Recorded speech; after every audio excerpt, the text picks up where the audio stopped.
Good afternoon, administrators, faculty, friends and family, and most importantly, class of 2013. I'm honored to be here before you all today and kind of want to tell you a little story.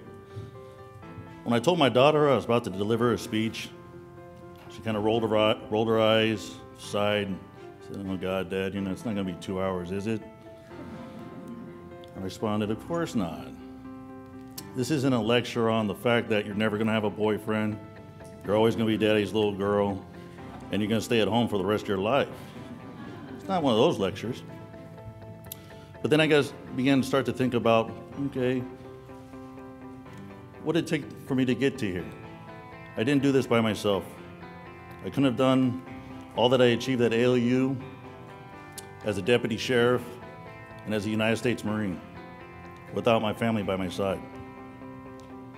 My wife, making sure everyone is quiet in the house so it doesn't interrupt while I'm studying. My daughter's checking on me, making sure I have something to drink, something to eat while I'm watching an archive lecture, so I'm working graveyard and can't watch it live. Then of course I have two sons that are away in college. They're texting me asking for more money while I'm trying to study real property, so never ends. But in other words, our achievement here today, while it's very monumental, and we did not travel this path alone, without the family support and all the support from the ALU staff. Let's take a moment to recognize and give thanks to all those who helped us to get to this point where we are right now. So let's give a round of applause to everyone, our family, friends, and staff.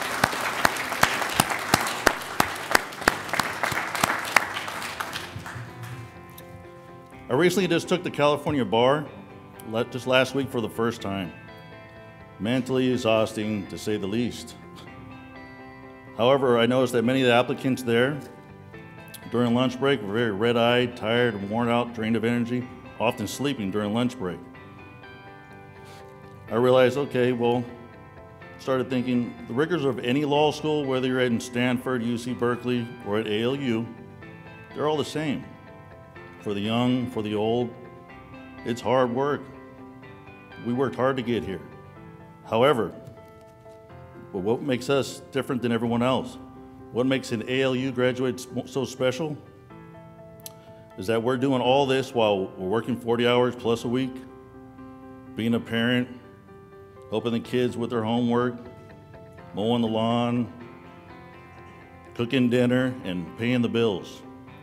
That's just to say a little bit of the numerous obligations that we're required to attend to while at the same time we're attending ALU.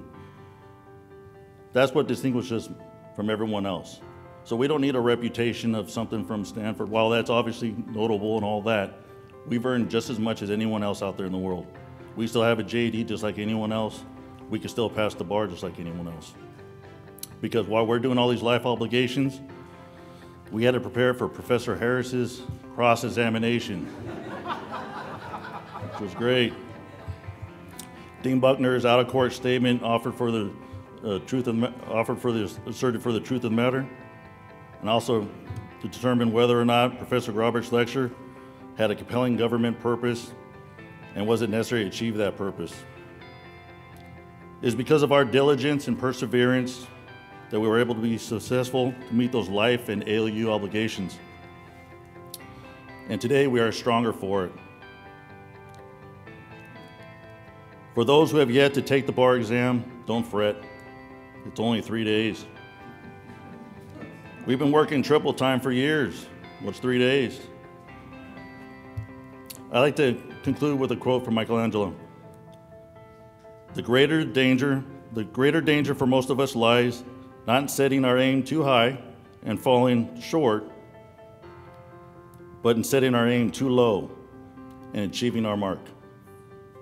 In other words, don't underestimate the power we have to be successful, and don't ever take for granted opportunities we have been given.